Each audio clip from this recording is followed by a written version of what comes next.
खर मास का महीना 15 दिसंबर से शुरू हो गया है और 14 जनवरी तक चलेगा। इस दौरान कोई भी शुभ काम नहीं करना चाहिए। हालांकि पूजा पाठ करने पर रोक नहीं होती है। हिंदू पंचांग के मुताबिक खर मास का महीना 15 दिसंबर से शुरू हो गया है, जो पूरे एक महीने तक रहेगा। इस दौरान कोई भी शुभ काम नहीं किया जाता है। आने वाले नए साल में 14 जनवरी को मकर संक्रांति के दिन खर मास का महीना खत्म होगा। हिंदू मान्यताओं के मुताबिक खर मास में शादी विवाह पर पाबंदी होती है। इसके अलावा घर बनाना या खरीदना या कोई नया काम करने पर रोक होती है। आखिर खर मास के महीने में क्यों शुभ कामों पर रोक होती है, इसके पीछे क्या वजह है और इस महीने को खर मास क्यों कहते हैं, चलिए आपको खर मास से जुड़ी कथा और पाबंदियों तक के बारे में बताते हैं। खर मास की कथा गधे से संबंधित है। संस्कृत में खर का मतलब गधा होता है और मास का मतलब महीना होता है। कथाओं के मुताबिक एक बार सूर्य देवता अपने रथ पर बैठकर ब्रह्मांड की परिक्रमा कर रहे थे। इस दौरान उनके रुकने का मतलब धरती पर जनजीवन का रुक जाना था, इसलिए उनका रथ हमेशा चलता रहता था। लेकिन इस दौरान उनके घोड़े थक गए और उनको प्यास लगने लगी। इससे चिंतित होकर भगवान ने रथ को एक तालाब के किनारे रोक दिया और घोड़ों को आराम के लिए छोड़ दिया।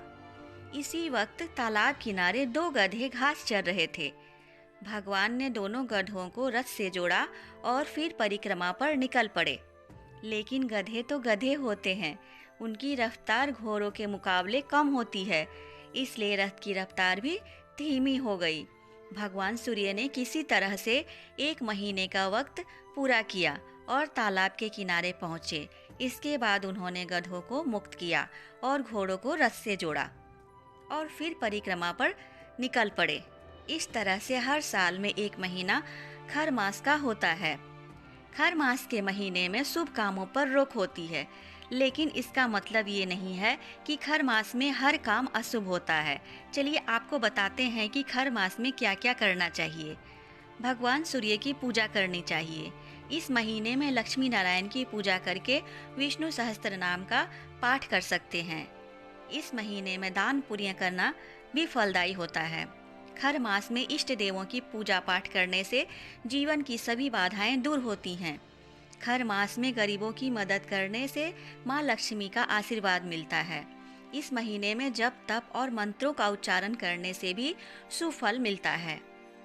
खर मास के महीने में किसी भी तरह के शुभ काम पर रोक लगी होती है। चलिए आपको बताते हैं कि इस महीने में क्या क्या नहीं करना चाहिए। मांगलिक कार्यक्रमों जैसे शादी विवाह मुंडन गृह प्रवेश जैसे काम नहीं करने चाहिए। खर मास में कोई भी नया काम करने की पाबंदी होती है।